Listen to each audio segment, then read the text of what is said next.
썸네일에는 110억이라고 표현을 했지만 1억 원을 아직 못 벌어보신 분한테는 제목이 1억 원을 가장 빨리 버는 방법이 될 테고, 10억을 못 보신 분한테는 10억 원을 가장 빨리 버는 방법이 될 것입니다. 그리고 100억 원을 아직 못 보신 분은 100억 원을 가장 빨리 버는 방법에 대한 내용이 될 수 있을 것입니다. 오늘은 영화 빅쇼트에 대한 얘기입니다. 빅쇼트는 2008년 서프라임 사태에 대해서 다룬 영화입니다. 주인공인 마이클 버리가 서프라임 모기지 채권을 공매도한 그런 내용에 대한 이야기인데, 트레이더라면 반드시 봐야 될 영화라고 생각을 합니다. 2008년, 그러니까 2007년 정도부터겠죠. 미국 주택이 이제 버블 사태에 이르렀습니다. 영화에서는 신용도가 낮은 스트리퍼가 뭐 5채의 주택을 대출을 받아서 구입하는 그런 내용이 다뤄져 있습니다. 신용도가 굉장히 낮은 그런 직업을 가진 사람조차도 주택값이 매일매일 상승하기 때문에 그 대출 이자를 감당하고도 이제 5채를 사면은 더 많은 수익을 거둘 수 있겠죠. 그리고 폭탄 돌리기와 같은 상황이었을 겁니다. 이렇게 버블은 확실했죠. 그래서 주인공인 마이클 버리도 이 서프라임 모기지에 대해서 공매도를 쳤습니다. 너무나 높이 채권 가격이 유지가 되고 있기 때문에 미국 주택의 버블이 꺼지면 결국은 이 서프라임 모기지의 채권의 가치도 폭락하면은 커다란 수익을 거둘 수 있다고 생각하여서 공매도를 친 것입니다. 공매도의 속성상 이건 옵션 매도와 비슷해가지고 없는 것을 매도로 한 것이죠. 그러니까 하루하루 프리미엄이 까지게 될 수가 있습니다. 프리미엄에 의한 손실이 발생이 되죠. 채권 가격이 유지만 된다 해도 손실이 발생이 됩니다. 공매도 프리미엄이 손실이 영화에서는 20% 이상의 손실이 난 걸로 저는 기억을 하고 있습니다. 그리고 그 기간도 6개월 이상, 거의 뭐 1년이 넘었는지는 모르나, 아무튼 주인공인 마이클 버리는 말도 안 되게 고평가되어 있고 터무니없는 가격이 유지되는 상품을 공매도를 했으나 무려 뭐 1년 이상, 6개월 이상 손실을 계속 맞고 있고, 그 손실도 계속 누적돼서 20% 이상의 손실이 누적되는 그런 상황에 이르렀던 것입니다. 즉 마이클 버리는 정확하게 판단을 했지만, 판단에 의해서 배팅을 하고 매매를 했지만 매매 즉시 그게 수익이 되지는 않는 것이고, 이런 일은 매매상에서 부지기수로 발생할 수 있는 상황입니다. 마이클 버리가 영화 말미에서 자신이 돈은 벌었지만 자신을 믿고 돈을 맡겼던 지인이나 친구나 뭐 가족이나 모든 것을 잃었다고 얘기하는 부분이 있습니다. 그만큼 매매는 어려운 것입니다. 정확한 방향을 맞췄다고 해도 내가 진입한 그 시점부터 그 방향으로 시세가 움직여주는 일은 거의 없습니다. 결국 시세가 나의 전략의 방향과 반대로 움직이는 그 상황에 어떻게 대처해야 되느냐는 굉장히 중요한 문제입니다. 내 전략과 시장이 반대로 움직일 때, 예를 들면 어떤 주식이 굉장히 좋은 재료라고 생각을 해서 상한가가 시작을 했는데 상한가로 주문을 냈습니다. 하지만 상한가가 순식간에 깨지면서 하락을 하면 이 주식을 손절을 해야 될지 아니면 버텨야 될지, 이런 상황이죠. 내가 생각할 때는 이 주식은 상한가를 계속 유지를 해야 되는데 상한가가 깨지는 상황이 발생이 된 것입니다. 아니면 주식이 이 정도면 바닥이다 라고 생각을 하고, 아니면 계속 올라갈 것이다 라고 생각을 했는데 내가 매수하고 나서 하락을 할 경우, 선물에서는 더 많은 경우죠. 내가 뭐 롱으로 진입을 했는데 되돌림이 발생해서 진입가 이하로 하락을 하거나, 아니면 숏으로 진입을 했는데 되돌림이 일어나서 진입가보다 더 높이 선물 지수가 올라가 버리거나, 이렇게 내 전략과 시장이 반대로 움직일 때 어떤 조치를 취해야 될 것입니다. 가만히 그냥 보고 버틸 수만은 없는 거겠죠. 내 전략이 맞다면, 그러니까 최종적으로 내 전략이 맞다면, 시세가 방향과 반대로 움직인다면 그래도 손절은 걸어야 됩니다. 손절이란 것은 파산을 막고 내 손실을 한정지어질 수 있는 최후의 전략이기 때문입니다. 그래서 손절 조건을 정해놓고 손절가에 다다르면 반드시 손절을 해야 됩니다. 이것은 예외를 두시면 안 됩니다. 하지만 더 중요한 것은 손절을 하고 난 후에 내가 세워놓은 조건들이 시장과 계속 맞아떨어진다면 재진입할 수 있는 그런 조건도 준비를 해놔야 됩니다. 내 전략이 많이 틀리다면 아마 손절을 당하고 나서 내가 설정해 놓은 조건들이 들어맞는 일이 없을 겁니다. 그렇게 되면은 자연스럽게 매매는 종료하게 됩니다. 그래서 손절가도 중요하지만 뭐 손절을 지키는 것이 가장 중요하겠죠. 하지만 더 중요한 것은 손절 이후에 내가 어떤 조건을 설정하느냐, 이 조건을 설정하는 것이 매매의 가장 중요한 키포인트라고 할 수 있습니다. 마이클 버리의 경우는 손절이 없는 상황이었죠. 절대적으로 고평가되어 있는 상품에 매도를 친 것이기 때문에 손절을 하고 나서 다시 진입한다는 것도 마이클 버리의 그때 상황으로서는 불가능한 상황이었습니다. 그런 상황에서는 손절 없이 버티는 것이 가장 현명한 전략이라고 봅니다. 하지만 손절을 해야 될 수 있는 상황까지 레버리지를 과도하게 썼다면 버틸 수도 없기 때문에 반대 매매가 나가니까요. 레버리지를 적절하게 쓰는 것도 중요한 문제일 것입니다. 하지만 그런 특별한 상황이 아니라면 내 전략이 틀릴 수도 있다는 것을 인정을 해야 됩니다. 내 전략이 반드시 시장이 이쪽으로 움직일 것이다 라는 것이 반드시 맞는다는 보장이 없기 때문에 손절은 반드시 정해놓고 손절을 당하고 나서 이런 경우가 계속 지속이 된다면, 조건이 지속이 된다면 재진입하는 루틴을 반드시 확보하고 있으셔야 됩니다. 포지션과 내 시장이 반대로 움직일 때, 이럴 때는 이렇게 생각하시면 됩니다.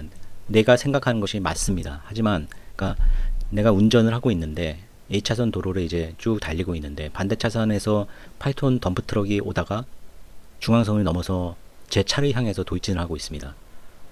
저는 바른 길로 가고 있죠. 하지만 덤프트럭이 중앙선을 넘어서 역주행으로 제 차를 부딪히게끔 오고 있습니다. 이런 상황에서는 어떻게 해야 될까요? 내가 맞다고 저 덤프트럭이 틀리다고 버텨봤자 죽음밖에는 없을 것입니다. 일단은 그 덤프트럭을 피해서 나도 중앙선을 넘어서 이 덤프트럭을 피해야 됩니다. 그 행위가 바로 손절입니다. 내가 생각한 포지션과 시장이 반대로 움직일 때는 그것을 인정하고 떨어지는 칼날을 잡지 말라라는 얘기가 있죠. 이게 반드시 반등할 것이라는 확신이 있어도 강력한 추세로 떨어지는 칼날은 받으면 안 됩니다. 그런 칼날을 받다가 파산한 트레이더가 부지기수입니다. 추세와 싸우지 말라. 이것은 가장 신뢰성 있는 격언입니다.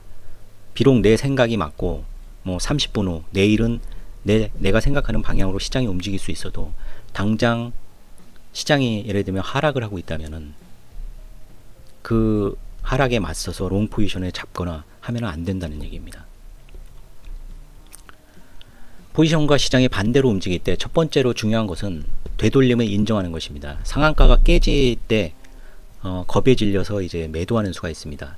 하지만 이제 그 사람이 이 주식은 상한가가 깨질 수도 있다. 예전에도 이렇게 상한가가 깨졌거나 아니면 거래가 터지고 바로 계속 상한가가 새로 매수 물량이 들어와서 상한가를 유지한 이후에는 물량을 다시 잡기 어려운 경우가 있었다 하고, 상한가가 언제든지 아무리 좋은 주식도 깨질 수 있다는 것을 미리 준비를 하고 있거나 깨질 수도 있다는 상황을 인지하고 있으면 상한가가 깨지려는 상황이 와도 당황하지 않을 수가 있습니다. 그래서 언제나 되돌림이나 거래가 터지는 상황이 발생할 수 있다 라는 것을 마음에 가지고 있어야 됩니다. 자신의 실력이 늘면 늘수록 자신이 손절되는 가격이 어떤 시세의 고저점을 찍을 때가 있습니다. 예를 들어서 바이 포지션을 잡고 있는데 되돌림이 발생이 됐습니다.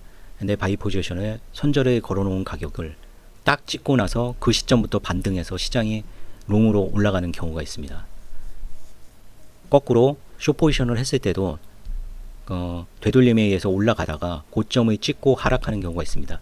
자신이 실력이 늘면 늘수록 이 변곡점을 맞추는 능력이 뛰어나게 되기 때문에 손절가가 거의 변곡점 부근에서 발생되는 경우가 비일비재하게 됩니다.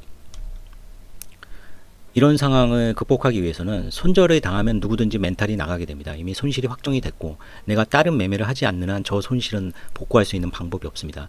그래서 손절을 당한 이후에 계속 반복적으로 뭐 재진입을 하거나 같은 방향으로, 아니면 손절을 당한 후 원래 포지션을 빨리 잡아야 되는데 멘탈이 나가서 정신줄을 놓고 있다가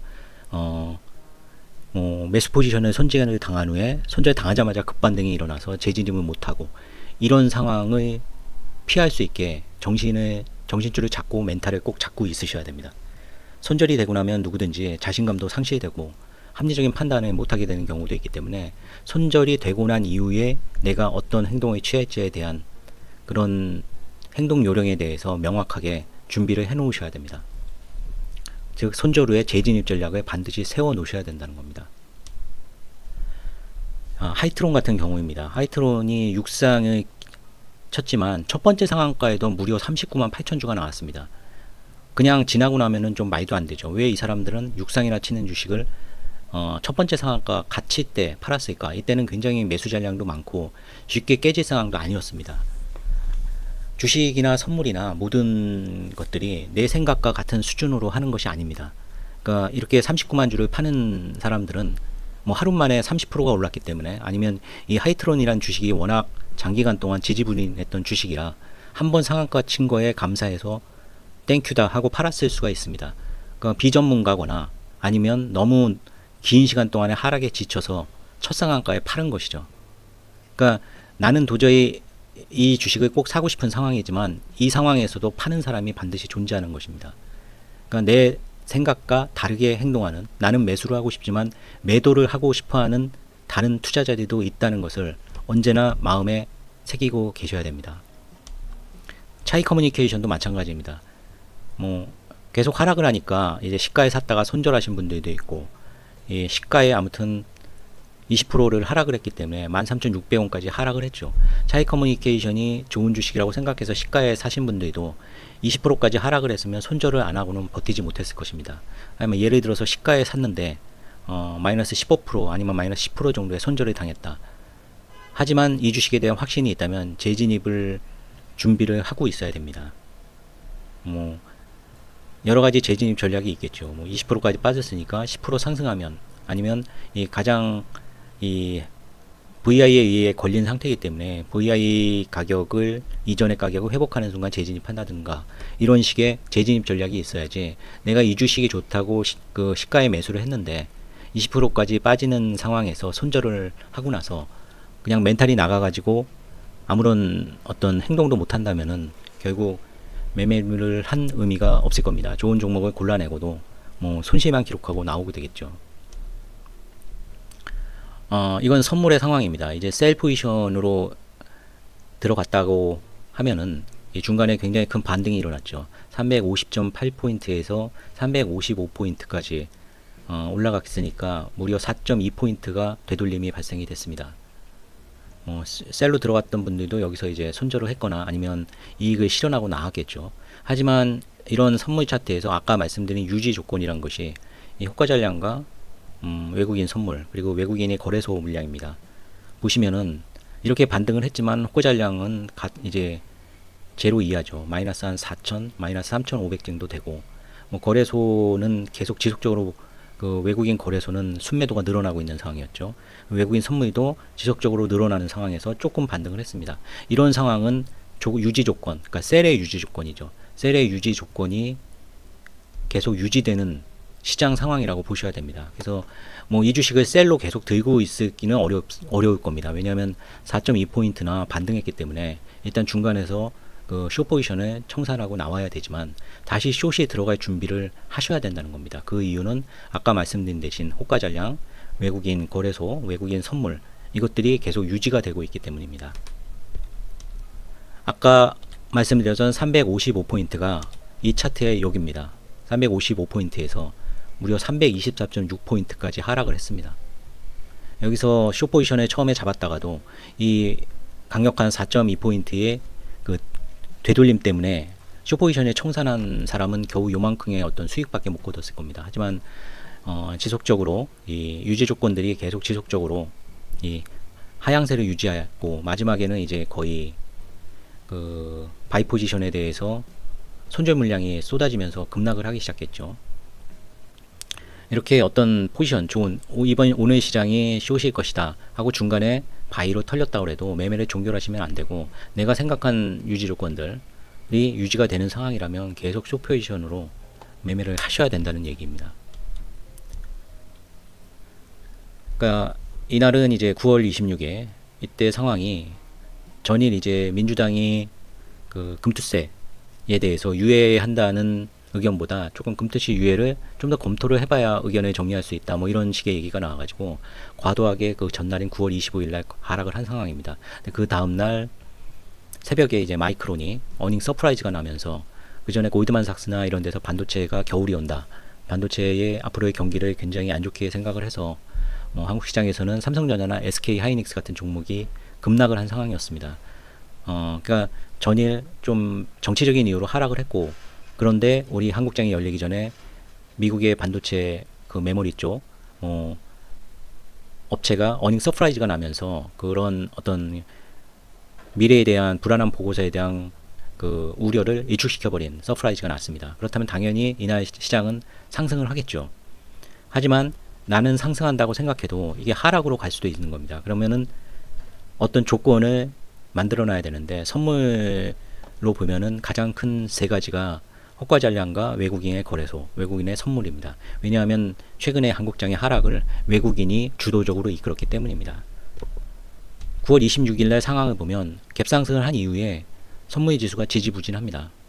이제 갭상승을 했기 때문에 이제 단기 그 바이를 했던 단기 물량들이나 아니면 숏을 했던 물량들의 그 숏 청산 물량들이 서로 이제 싸움을 했는데, 조금 이제 시가 밑으로까지 떨어진 거 보면 숏 쪽이 더 그 이긴 것이라고 봅니다. 장 초반에는요. 하지만 유지 조건이 중요하다고 말씀을 드렸죠. 호가전량은 뭐 5천을 넘는 상황이고, 이때는 이제 9시 전이라 거래소는 아직 안 나왔지만 외국인 선물도 꾸준히 매수가 되고 있습니다.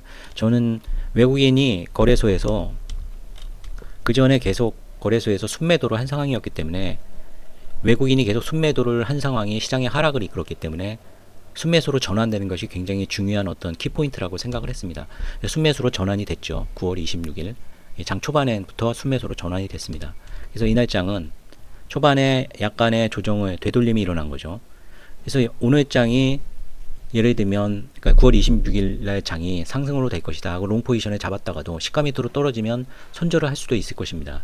하지만 결국에는 이런 유지 조건들이 유지되는 것을 보면은 손절을 뭐 시가가 깨지면 손절하는 식이 아니라 저가를 깰 때 손절하는 식으로 손절을 좀 크게 잡고 계속 롱 포지션을 유지하는 전략으로 가야지 9월 26일에는 큰 수익을 거둘 수 있습니다.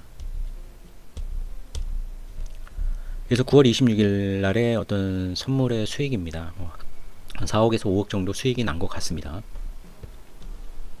이렇게 포지션과 시장이 반대로 움직일 때 다시 말씀드리지만은 되돌림이 발생할 수도 있다. 아니면 주식 같은 경우는 거래량이 터질 수도 있다. 상한가격이 깨질 수도 있다. 이렇게 일단 마음속에 간직하고 있으면 실제로 되돌림이 좀 일어나거나 아니면 거래량이 터지거나 상한가가 깨져도 놀라지 않고 내 생각이 틀린 거다라고 이렇게 그 마음이 약해지지 않고 좀 더 현명하게 대처를 할 수가 있습니다. 막 되돌림이 예상하지도 않았는데 되돌림이 일어나거나 아니면 상한가가 깨지거나 하면 당황하게 되겠죠. 일단 심리적으로 당황하게 되면은 정상적인 매매를 할 수가 없습니다.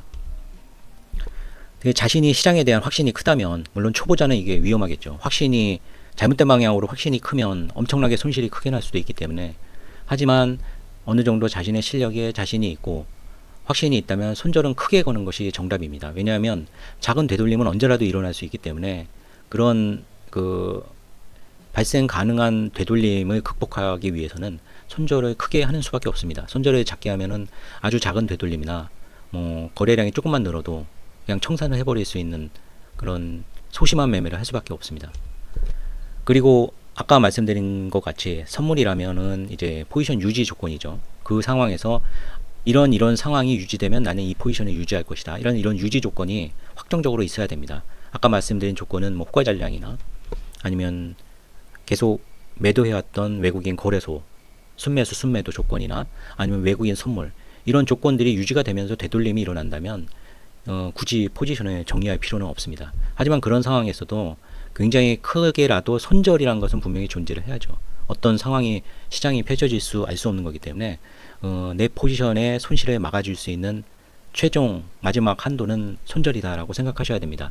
손절을 한다는 것은 차선을 넘어온 덤프트럭을 내가 피할 수 있는 방법이라고 생각하시면 됩니다. 아무리 내가 맞다고 우겨도 일단은 8톤 덤프트럭이 내 앞에서 온다면은 차선을 어겨서라도 중앙선을 넘겨서라도 그 덤프트럭을 일단은 피하셔야 됩니다. 그것이 바로 손절입니다. 그러니까 조건이 유지가 되는데 이거를 나의 포지션을 포기하면 안 되고 재진입할 수 있는 그런 어떤 루틴을 확실하게, 내가 손절에 당했어도 조건이 유지가 된다면 이런 상황에선 다시 재진입을 한다. 다시 시가가 재도파될 때는 재진입을 한다. 뭐 이런 식의 재진입의 조건이 있어야만 됩니다. 그래야지 아까 같이 큰 되돌림 4.2포인트의 되돌림이 있어서도 뭐 20포인트 이상의 그 숏을 먹을 수 있는 그런 매매가 가능하게 됩니다. 네, 오늘은 좀 긴 시간 영상을 만들었는데요. 시청해 주신 분들 감사드리고요. 예, 다음 주에도 좋은 매매 이번 주에도 계속 하시기를 바랍니다.